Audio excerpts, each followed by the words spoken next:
On the afternoon of October 26, 1965, a police officer knocked on the door of a house on East New York Street in Indianapolis, Indiana.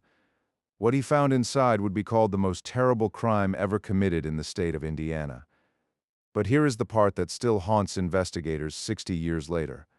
The neighbors heard it happening. For 3 months, they heard it, and almost no one said a word. The woman who opened that door was 37-year-old Gertrude Banizewski, a sickly, asthmatic divorced mother of 7. She handed the officer a handwritten letter.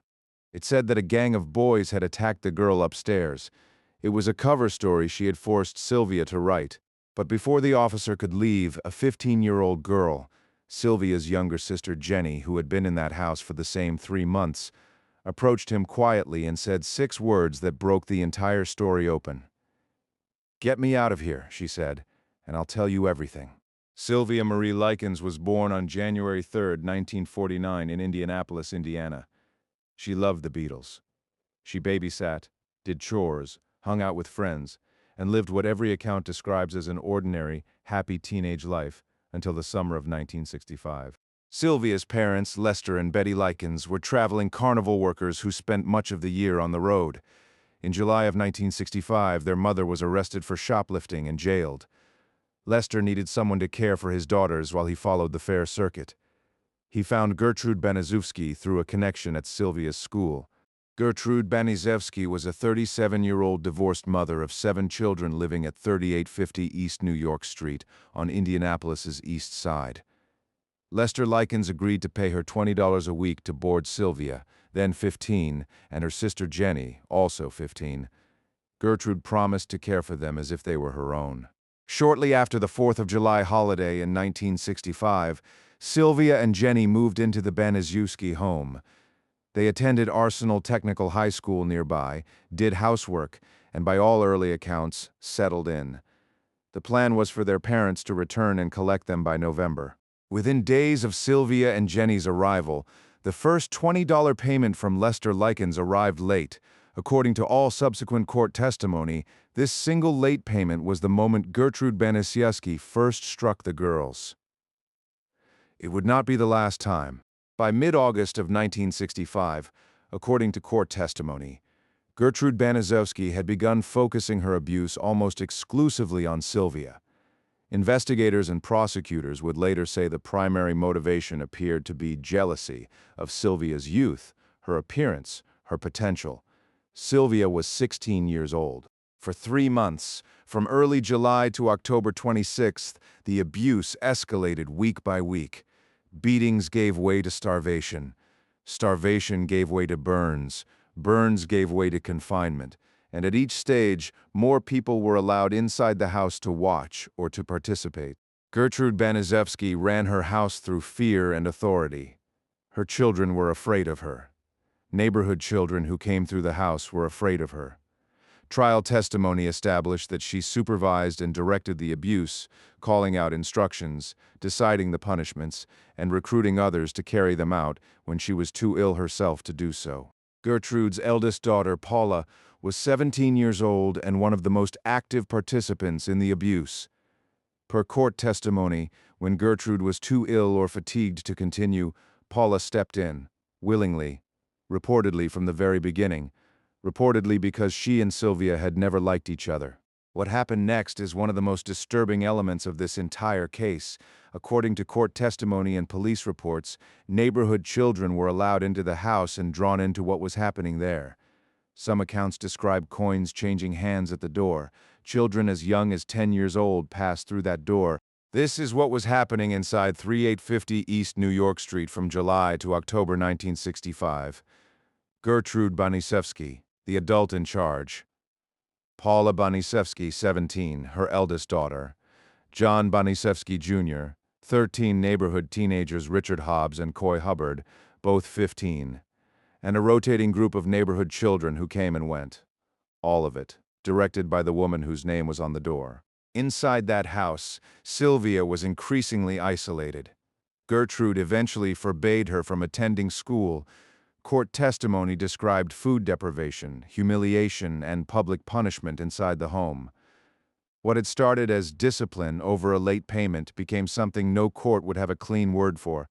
Court records show that Sylvia made at least one attempt to flee. She reached the porch. That was as far as she got. Testimony says Gertrude brought her back inside and punished her violently. After that, the exits were no longer a possibility Sylvia believed was real. Coy Hubbard was 15 years old and the boyfriend of Gertrude's daughter Stephanie. Per court testimony, he repeatedly used his physical training against Sylvia and took part in the abuse inside the house. The record describes regular participation without apparent coercion. Richard Hobbs was 15. Per court testimony, he participated in burning Sylvia and in one of the most documented acts of the case, used a heated needle to carve words into her skin. He did this while Gertrude watched. When Gertrude grew too fatigued to continue, she told Hobbs to finish. Neighbors later told police in the court that they had at times heard screams from the Baniszewski house. One neighbor, Mrs. Phyllis Vermillion, who lived next door, said she once heard Sylvia scraping a shovel against the basement floor, trying to attract someone's attention. She did not call police, she said Sylvia. Looked like she didn't care whether she lived or died. One neighborhood girl, 12-year-old Judy Duke, told her mother, "They are beating Sylvia something awful." Her mother's response, per court testimony, was to do nothing, because she believed Sylvia was being beaten for being bad. This was 1965. And no one came. As the weeks turned into months and the abuse grew worse, Sylvia began to speak about dying as if it were inevitable. According to Jenny's later testimony, Sylvia told her, "I know you don't want me to die, but I'm going to die, and I know it." In the final weeks of Sylvia's life, Gertrude confined her almost entirely to the basement, without reliable access to food or water. A neighbor later told authorities that the screams she had sometimes heard from the house stopped around 3:30 in the morning on October 26, 1965. During her time in the basement, Sylvia found a shovel. According to neighbor testimony, she used it to scrape against the basement floor, trying to make enough noise for someone next door to hear and help. Someone did hear it. They testified about it in court. They did not help. In the days before she died, Gertrude forced Sylvia to write a letter. It blamed her injuries on an unnamed gang of boys who had allegedly attacked her. Gertrude planned to use it to cover up everything that had happened inside that house. She planned it while Sylvia was still alive. A neighbor later told authorities that the sounds she sometimes heard from the Baniszewski house stopped completely around 3:30 in the morning on October 26th. By 6:30 that afternoon, 15 hours later, Gertrude sent Richard Hobbs to call police from a payphone down the street. Richard Hobbs walked to a payphone nearby and called the police. When officers arrived at 3850 East New York Street, Gertrude Baniszewski was waiting at the door, holding the letter she had forced Sylvia to write. She planned to hand it to them and close the door. It almost worked. When police entered the house, they found Sylvia Likens in an upstairs bedroom. The coroner's report would later describe extensive injuries, severe malnutrition, and an official cause of death involving a subdural hematoma and shock. The clinical record confirmed what Jenny had just told the officer. The letter at the door was not the truth. The autopsy record was overwhelming. It documented extensive trauma, severe malnutrition, and the official medical cause of death.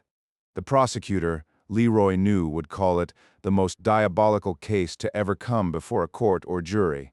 While officers were still in the house, Jenny Likens pulled one of them aside. Her exact words, per court record, "Get me out of here and I'll tell you everything." Her statement that night named every person in that house. It triggered the arrests that followed within hours. Jenny Likens, 15 years old, was the reason this case ever went to trial at all. That same night, officers arrested Gertrude Baniszewski, Paula Baniszewski, Stephanie Baniszewski, and John Baniszewski Jr. Later the same day, Coy Hubbard and Richard Hobbs were also arrested and charged with murder. In the days that followed, 8 neighborhood children were also taken into custody. Initially, Gertrude Baniszewski denied any personal involvement in Sylvia's death.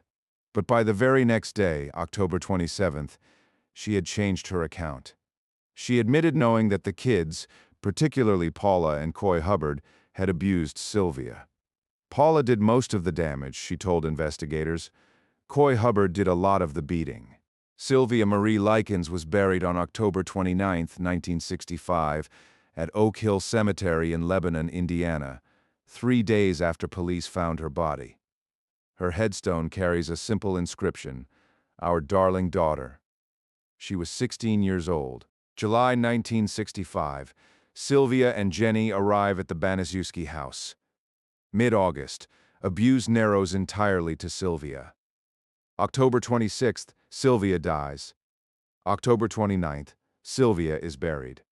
December 30th, a Marion County grand jury returns first-degree murder indictments against all 6 defendants. April 1966, the trial begins. On December 30th, 1965, a Marion County grand jury returned first-degree murder indictments against 6 defendants: Gertrude Baniszewski, her daughters Paula and Stephanie, her son John Jr., and the 2 neighborhood boys, Richard Hobbs and Coy Hubbard. All were charged with having acted in concert in the killing of Sylvia Likens. Among the 6 originally indicted, Stephanie Baniszewski, 15 years old and Coy Hubbard's girlfriend, made a decision that separated her from the rest. She agreed to testify against her own mother, her own siblings, and the neighborhood boys. Her attorney successfully argued there was insufficient evidence to hold her. She was released and turned state's witness. The trial of Gertrude Baniszewski, Paula Baniszewski, John Baniszewski Jr., Richard Hobbs, and Coy Hubbard began on April 18, 1966, in Indianapolis's City County building before Judge Saul Isaac Rabb.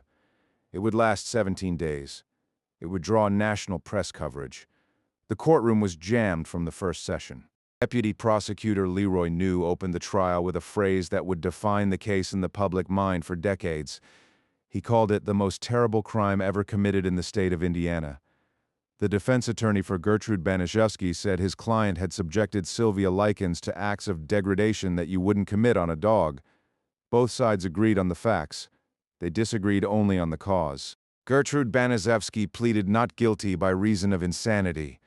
3 court-appointed psychiatrists testified that she was mentally competent to stand trial. The jury of 8 men and 4 women deliberated for 8 hours. Jenny Likens took the stand.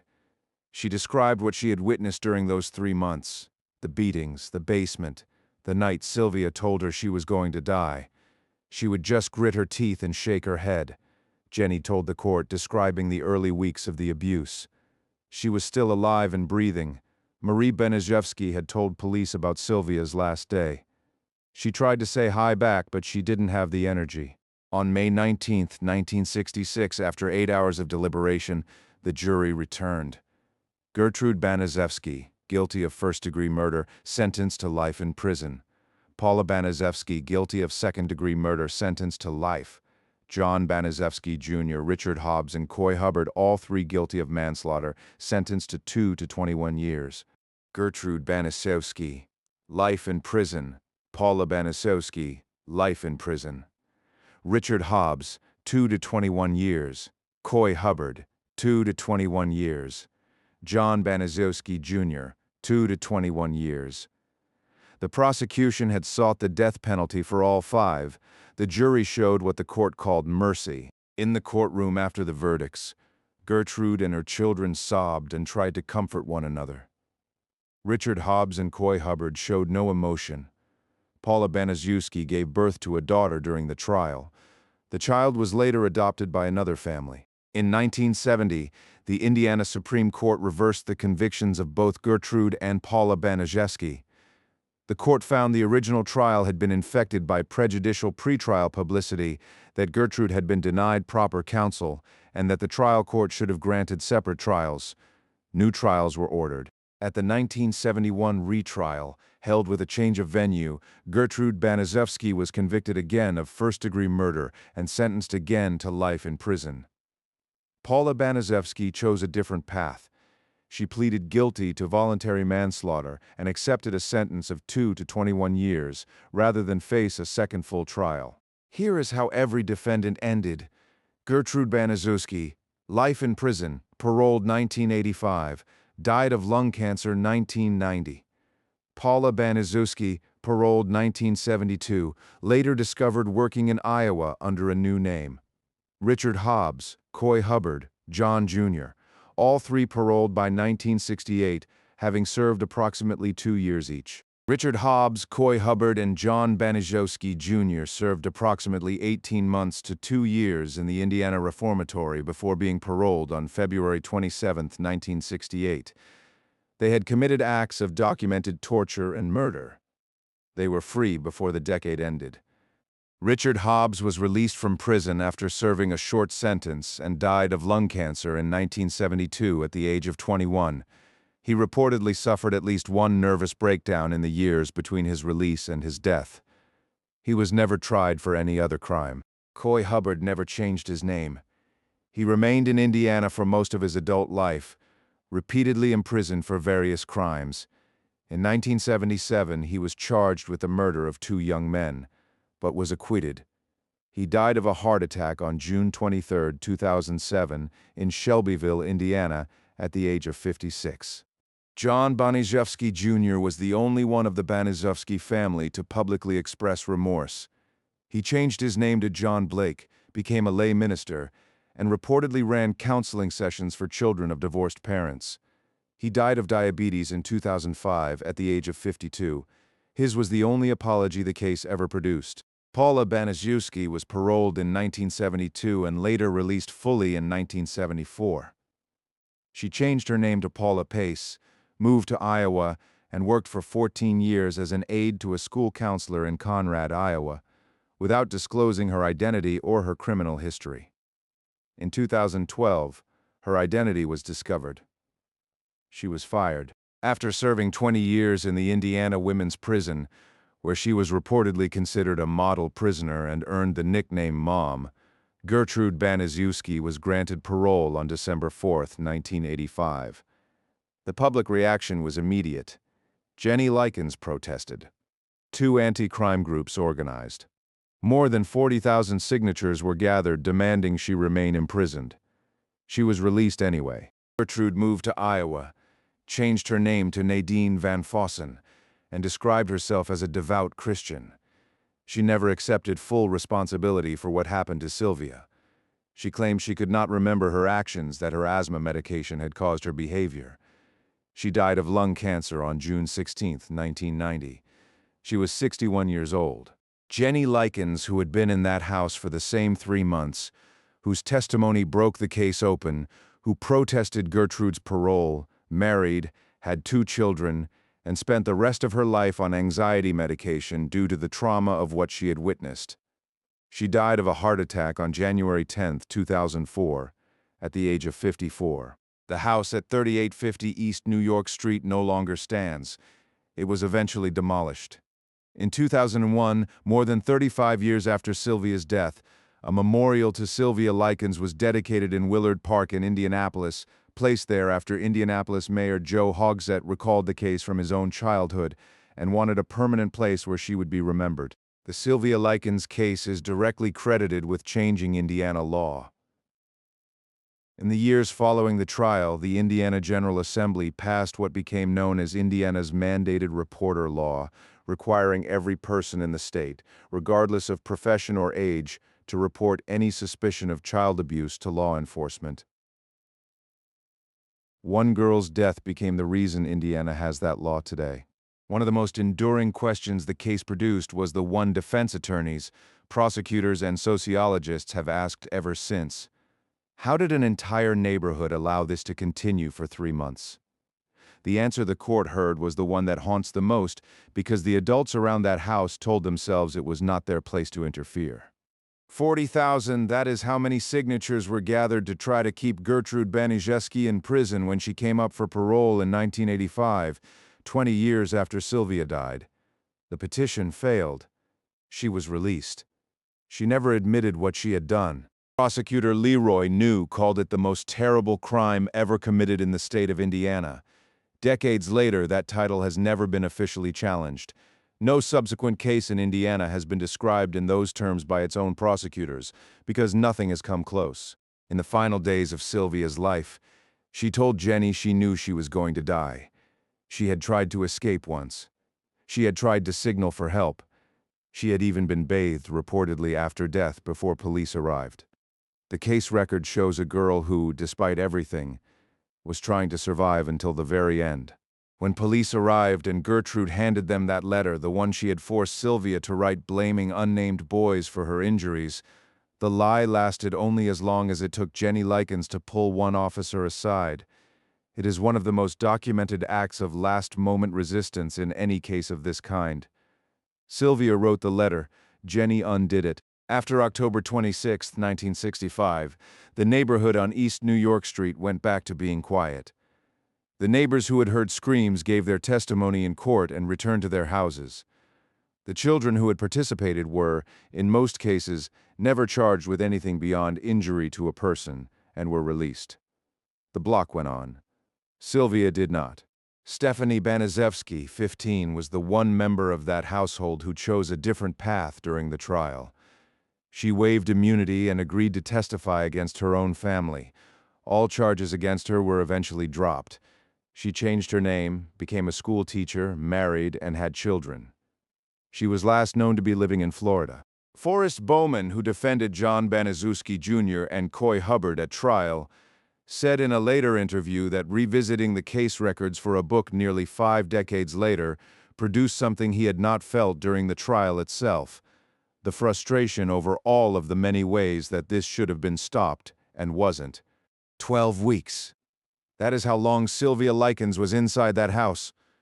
Week 1, a late payment and the first slap. Week 4, starvation begins. Week 8, she is kept from school. By week 12, she was in the basement, and she knew she was going to die. 12 weeks, and no one from outside that house called the police. The 1966 trial drew coverage from press outlets across the country. Time magazine covered it. Headlines in Indianapolis read, "Courtroom jammed as torture trial opens. Sylvia's torture compared to Nazis' brutality, and slain girl's parents in courtroom." The case did not stay in Indiana. The country read every word. Lester Likens was a carnival worker who left his daughters with someone he had not adequately vetted. Court observers and legal commentators have noted for 60 years that his only formal crime in this case was not checking more carefully. He never faced charges. He attended the trial. He outlived his daughter by decades. In 2001, 36 years after Sylvia's death, a memorial was dedicated in Willard Park in Indianapolis. Mayor Joe Hogsett, who as a child of 9 or 10 had heard the case covered wall to wall on the news, had never forgotten it. He walked a journalist to the memorial from memory, reciting details from the case he had learned as a boy. Indiana's mandated reporter law, passed in the wake of the Sylvia Likens case, is now cited as one of the most significant reforms in child protection law in the state's history. It requires every person, regardless of profession or age, to report suspected abuse. The law exists specifically because an entire neighborhood heard what was happening and did nothing. The Sylvia Likens case produced 2 major films. An American Crime in 2007, directed by Tommy O'Haver, cast Elliot Page as Sylvia. The Girl Next Door, also 2007, was based on a horror novel loosely inspired by the case. The Investigation Discovery Network also produced a documentary. Every version of this story begins in the same place: a girl whose parents trusted the wrong person. It has been 60 years since Sylvia Likens died on a soiled mattress in an upstairs room in Indianapolis. In that time, Gertrude Banaszewski died. Paula Banaszewski, renamed, hidden, discovered, fired, presumably still lives under her assumed name. The neighborhood is different. The law is different. Only the case file is unchanged. The official cause of death was a subdural hematoma caused by a blow to Sylvia's right temple. Contributing factors listed by the coroner included shock from prolonged trauma and severe malnutrition. The official answer was clinical. The actual answer is what every newspaper in 1966 spent 5 weeks in that courtroom trying to explain. "Get me out of here and I'll tell you everything." 6 words from a 15-year-old girl who had been too afraid to speak for 3 months. She chose to speak on October 26, 1965, the same day Sylvia stopped breathing. That statement is the reason any of the defendants were ever convicted of anything. Before all of this, Sylvia Marie Likens loved the Beatles. She babysat for neighbors. She did housework. She attended Arsenal Technical High School. She went skating. She earned a modest income during summer break. She was by every account from people who knew her, an ordinary, bright, happy teenage girl who had a perfectly ordinary life until a Thursday in July 1965. Sylvia Marie Likens, born January 3, 1949, died October 26, 1965, age 16. Buried October 29, 1965 at Oak Hill Cemetery, Lebanon, Indiana. Her headstone reads, "Our darling daughter." She is remembered in Indiana's mandated reporter law, legislation that exists because of what was allowed to happen to her. The Sylvia Likens case does not end with a verdict or a sentence or even a law. It ends with a question it has been asking for 60 years. What do you do when you hear something wrong happening next door? The neighbors on East New York Street in 1965 had an answer. Indiana changed its law so that answer would never be enough again. Sylvia Likens is buried at Oak Hill Cemetery in Lebanon, Indiana. Her headstone inscription, chosen by her family, is 4 words, "Our darling daughter." She was not a case number, she was not just a victim, she was somebody's daughter, and the inscription says so. That is all it needs to say. The case file for the murder of Sylvia Marie Likens sits in the records of the Indiana court system. Banaszewski v. State is a reference point in Indiana Supreme Court law. The case number and the legal citations are permanent.